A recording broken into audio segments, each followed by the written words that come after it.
Halo pemirsa, berjumpa lagi dengan kami di One News International TV One News Corp. Venezuela mengecam kehadiran kapal Amerika Serikat untuk melakukan latihan militer gabungan dengan Trinidad dan Tobago yang terletak di dekat wilayahnya.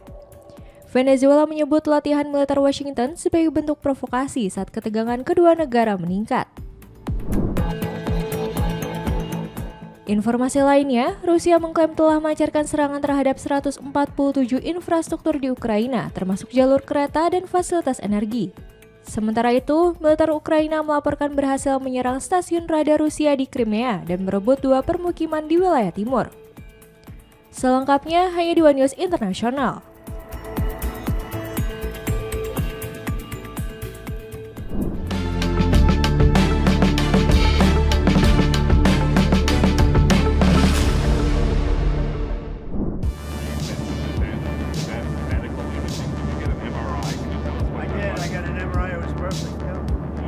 I gave you the full results. We had an MRI, and in the machine, the whole thing, and it was perfect. Rusia menilai upaya Presiden Amerika Serikat Donald Trump untuk menyelesaikan konflik Ukraina patut diapresiasi. Tetapi, Kremlin menegaskan tidak ada jalan pintas dalam mencapai perdamaian. Juru bicara Kremlin, Dmitry Peskov, menyatakan bahwa niat Trump yang tulus untuk meredakan krisis di Ukraina dan kawasan lainnya diterima dengan positif oleh Moskow. Peskov menekankan, seperti yang berulang kali disampaikan Presiden Vladimir Putin, bahwa kompleksitas konflik Ukraina membuat penyelesaiannya tidak mungkin dilakukan secara cepat. Peskov menjelaskan bahwa negosiasi perdamaian saat ini mengalami penundaan karena Kiev dan sekutunya di Eropa belum menunjukkan keseriusan untuk melanjutkan pembicaraan. Mengenai kemungkinan pertemuan puncak antara Putin dan Trump, Kremlin menegaskan bahwa pertemuan semacam itu harus dipersiapkan matang dan bukan sekedar dilakukan demi formalitas agar tidak membuang waktu kedua pihak. Untuk itu, kedua presiden telah menugaskan Menteri Luar Negeri masing-masing, Sergei Lavrov dan Marco Rubio, menyiapkan dasar perundingan lebih lanjut. Peskov menekankan bahwa proses tersebut membutuhkan persiapan substansial sebelum negosiasi tingkat tinggi dapat berlangsung. Awal bulan ini, Trump menyerukan penghentian sementara permusuhan di garis depan dan mendorong kedua belah pihak untuk menunda negosiasi hingga saat yang lebih tepat. Menanggapi hal itu, Lavrov menegaskan bahwa Rusia mengutamakan perdamaian jangka panjang yang berkelanjutan, bukan gencatan senjata singkat yang tidak efektif. Putin menyatakan kesediaannya untuk bertemu Trump di masa mendatang, dan Presiden Amerika Serikat menekankan bahwa pertemuan tersebut akan diarahkan pada pencapaian kesepakatan tanpa membuang waktu.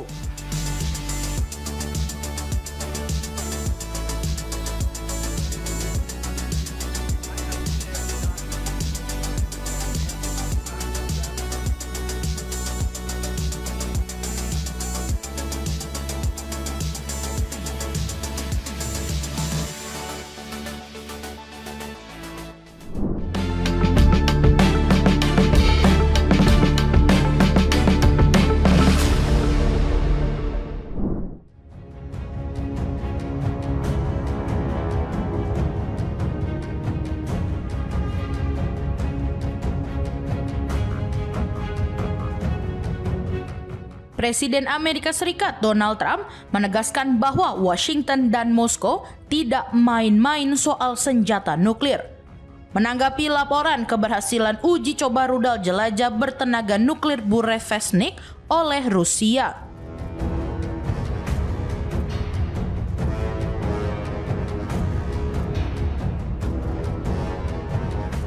Trump menyampaikan hal tersebut kepada wartawan di atas Air Force One pada Senin 27 Oktober, menekankan bahwa Amerika Serikat juga melakukan uji coba rudal secara rutin dan menegaskan keseriusan Amerika dalam menjaga penjara strategis.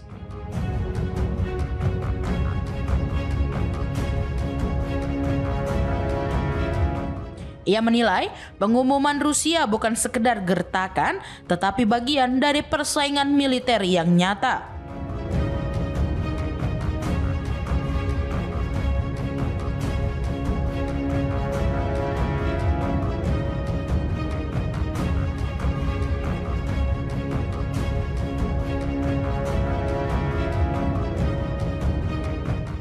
Sebelumnya, pada Minggu, Kementerian Pertahanan Rusia mengumumkan bahwa Burevestnik berhasil menyelesaikan uji coba penerbangan penting.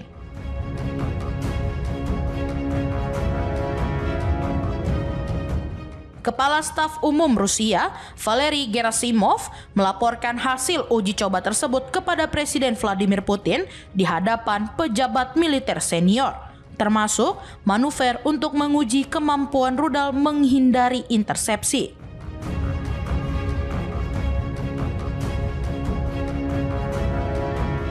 Trump juga menyinggung langkahnya memindahkan 2 kapal selam nuklir Amerika Serikat lebih dekat ke perairan Rusia, menekankan bahwa jarak yang ditempuh rudal Rusia dalam uji coba mencapai 8.000 mil.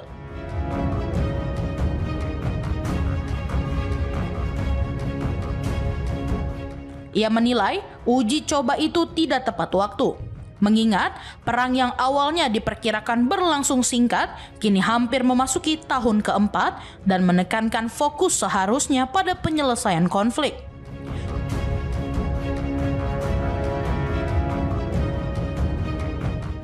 Burevestnik sendiri menggunakan reaktor nuklir mini, mampu terbang dalam jangka waktu lama, bahkan berbulan-bulan, dan menyerang dari arah yang sulit diprediksi.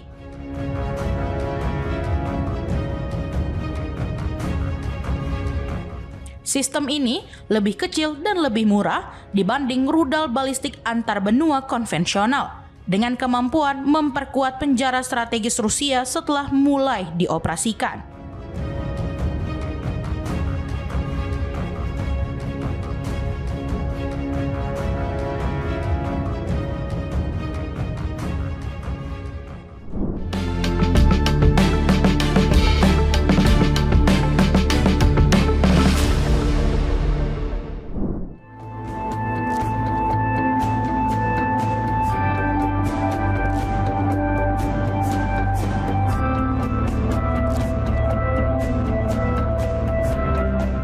Rusia melaporkan pada Minggu bahwa mereka melakukan operasi militer terhadap sejumlah target infrastruktur kereta api di Ukraina dalam 24 jam terakhir.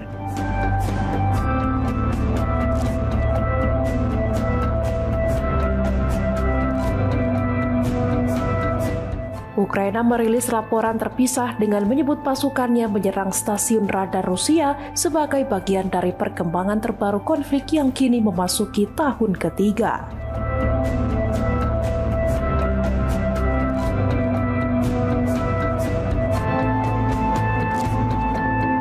Kementerian Pertahanan Rusia mengklaim telah menyerang 147 lokasi di Ukraina, termasuk jalur kereta yang digunakan untuk mengirim senjata ke Donbas.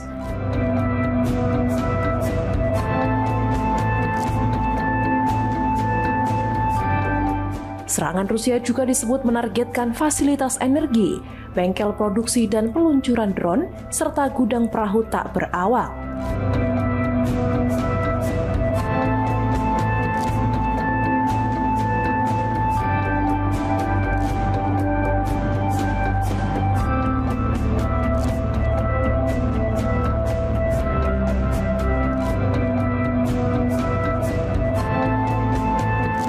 Rusia mengatakan sistem pertahanan udaranya berhasil menjatuhkan 3 bom udara terpandu serta 116 drone bersayap tetap.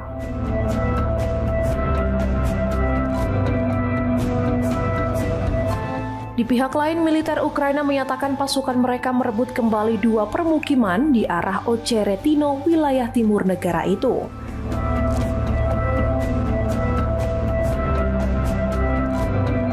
Pertahanan Ukraina melaporkan pasukan khusus bernama Hantu berhasil menembus sistem pertahanan Rusia di Crimea.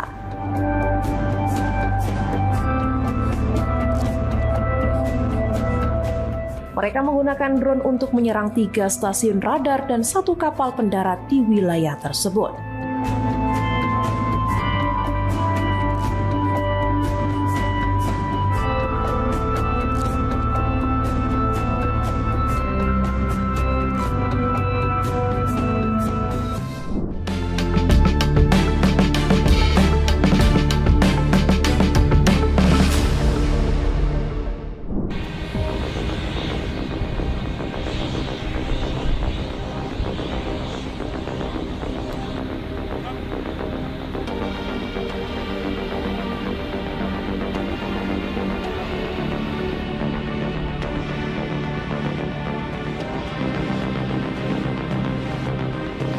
Venezuela mengecam kehadiran kapal perang Amerika Serikat untuk melakukan latihan militer gabungan dengan Trinidad dan Tobago yang terletak di dekat wilayahnya. Venezuela menyebut latihan militer Washington tersebut sebagai bentuk provokasi saat ketegangan kedua negara meningkat. Otoritas Venezuela, seperti dilansir AFP, juga mengeklaim pihaknya telah menangkap sejumlah tentara bayaran terkait Badan Intelijen Pusat Amerika Serikat (CIA) di wilayahnya. Dalam pernyataannya, otoritas Caracas menambahkan bahwa mereka telah menangkap sekelompok tentara bayaran terkait CIA yang dituduh melancarkan serangan bendera palsu yang dapat meningkat menjadi konfrontasi militer besar-besaran. Pernyataan itu dirilis Venezuela setelah salah satu kapal perang Amerika Serikat USS Gravely telah berlabuh di Port of Spain, ibu kota Trinidad dan Tobago, Minggu 26 Oktober 2025. Kapal perang Amerika Serikat itu dikerahkan untuk mengikuti latihan gabungan dengan militer Trinidad dan Tobago yang digelar di dekat lepas pantai Venezuela. USS Gravely dijadwalkan akan tetap berada di negara kecil di kawasan Karibia tersebut hingga Kamis 30 Oktober 2025 mendatang, saat kontingen marinir Amerika Serikat melakukan latihan gabungan dengan pasukan pertahanan lokal. Latihan gabungan tersebut merupakan bagian dari kampanye militer yang gencar dilakukan pemerintah Presiden Amerika Serikat Donald Trump.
Rencana pembentukan pasukan stabilisasi internasional di jalur Gaza yang beranggotakan sekitar 5.000 personel tampaknya tak akan melibatkan Turki.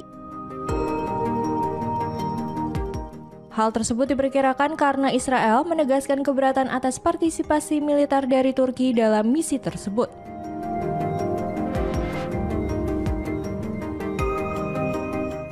Sinyal Israel tak ingin Turki terlibat dalam pasukan perdamaian di Gaza telah diberikan oleh Perdana Menteri Israel Benjamin Netanyahu sejak pekan lalu.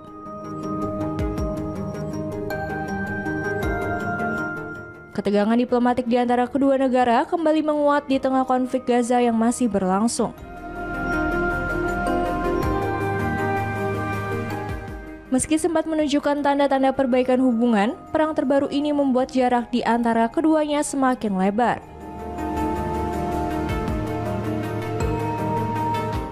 Presiden Turki Recep Tayyip Erdogan dikenal vokal mengkritik operasi militer Israel, baik serangan udara maupun darat yang menghancurkan sebagian besar wilayah Gaza.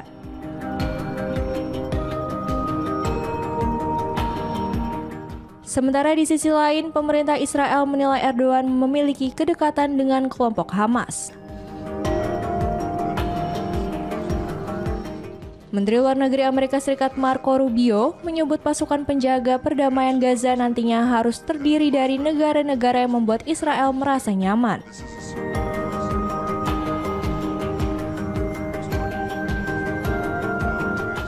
Pasukan multinasional dibentuk untuk mencegah kekosongan keamanan setelah Israel menarik pasukannya dan proses rekonstruksi Gaza dimulai.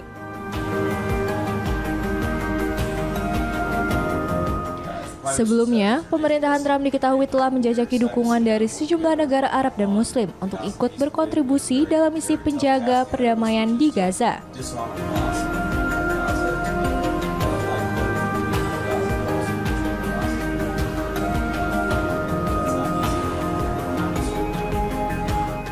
Dalam rapat kabinet di Yerusalem, Netanyahu menegaskan bahwa hanya Israel yang berhak menentukan negara mana saja yang boleh bergabung dalam pasukan internasional di Gaza.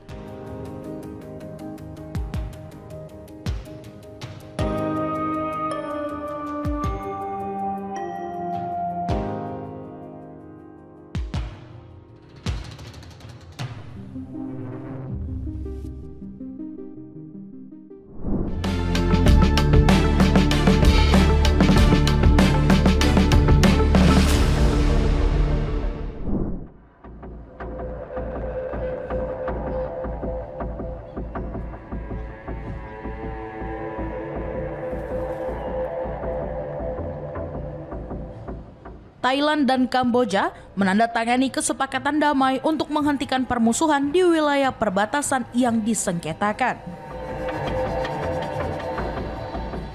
Dibantu mediasi Presiden Amerika Serikat Donald Trump dalam pertemuan KTT ASEAN di Kuala Lumpur pada 26 Oktober 2025. Kesepakatan tersebut mencakup penghentian semua aksi militer, pembebasan tentara Kamboja yang ditahan, serta pengerahan pengamat ASEAN termasuk Malaysia untuk memastikan perdamaian berjalan. Trump menekankan bahwa kesepakatan ini dapat menyelamatkan banyak nyawa dan membantu membangun masa depan yang aman bagi kawasan. Perjanjian ditandatangani oleh Perdana Menteri Thailand Anutin Charnvirakul dan Perdana Menteri Kamboja Hun Manet, disaksikan oleh Perdana Menteri Malaysia Anwar Ibrahim.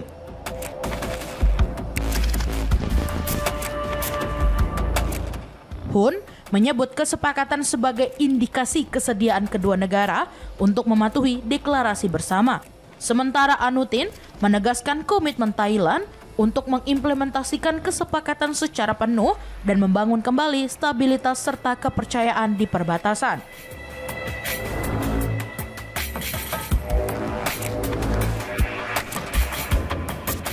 Trump juga mengumumkan rencana perjanjian perdagangan Amerika Serikat dengan Kamboja dan perjanjian mineral penting dengan Thailand yang menurutnya akan diperkuat melalui perdamaian yang terjaga.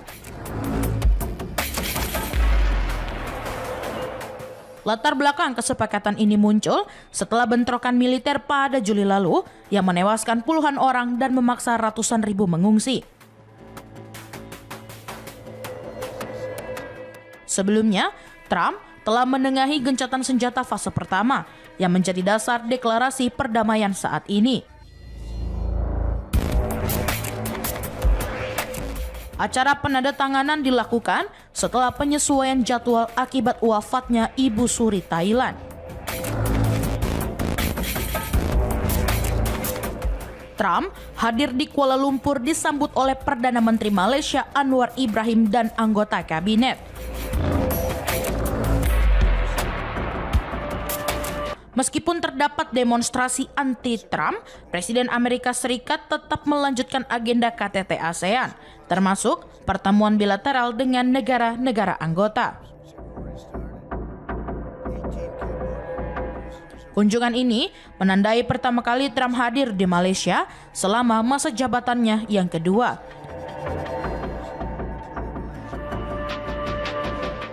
Dan menekankan perannya dalam mendorong perdamaian serta kerjasama ekonomi di kawasan Asia Tenggara.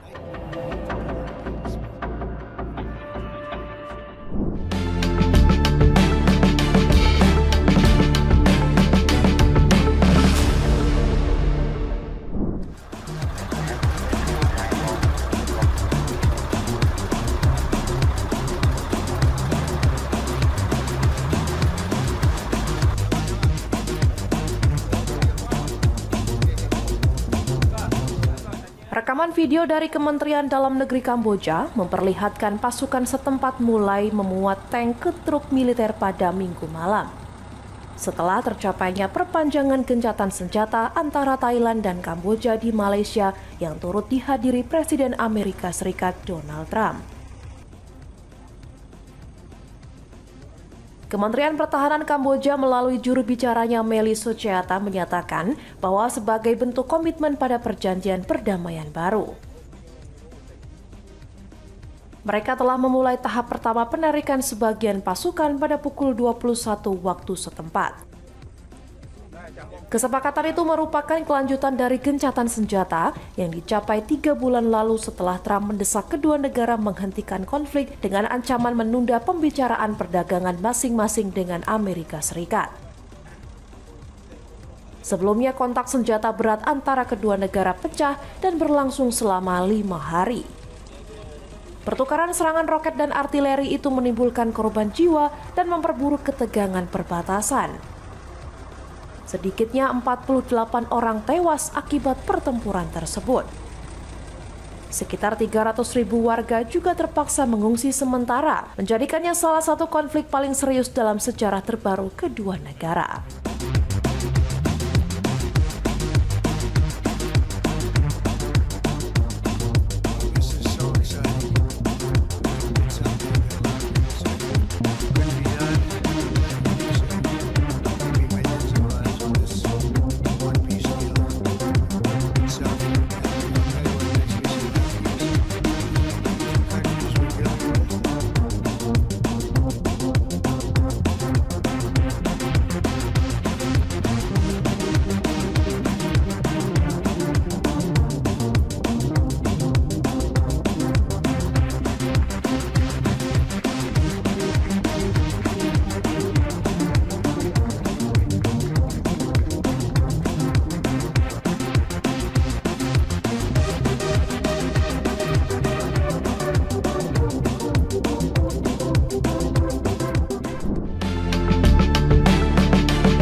Rusia dilaporkan memperkuat kekuatan mereka di pangkalan-pangkalan yang berada di lingkar Arktik.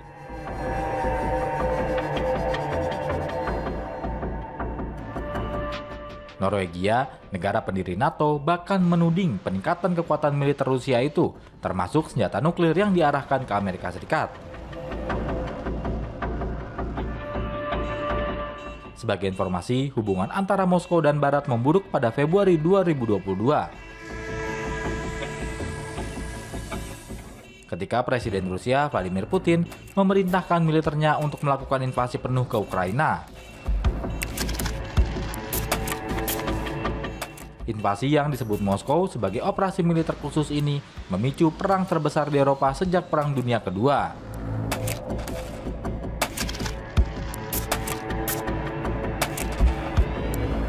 Minggu ini, Presiden Amerika Serikat Donald Trump mengumumkan pembatalan pertemuan dengan Presiden Rusia Vladimir Putin. Trump menyatakan dia tidak ingin pertemuan yang sia-sia dengan Putin di Budapest.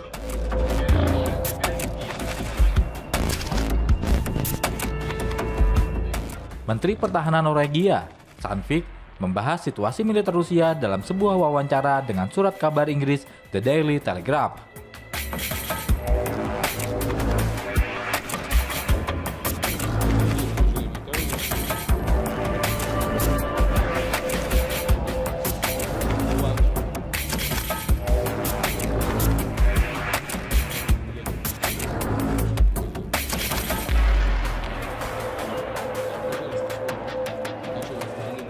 Lalu ia mengatakan Rusia sedang membangun di Semenanjung Kola, tempat salah satu gudang senjata nuklir terbesar di dunia.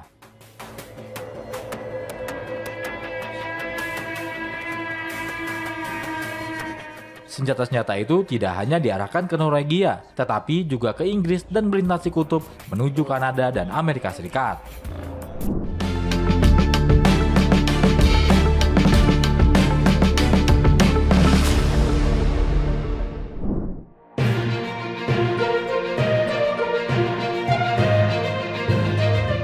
Demikian informasi yang dapat kami sampaikan pemirsa. Terima kasih telah bergabung bersama kami. Sampai jumpa di One News Internasional berikutnya setiap pukul 8 malam hanya di kanal YouTube TV One News.com.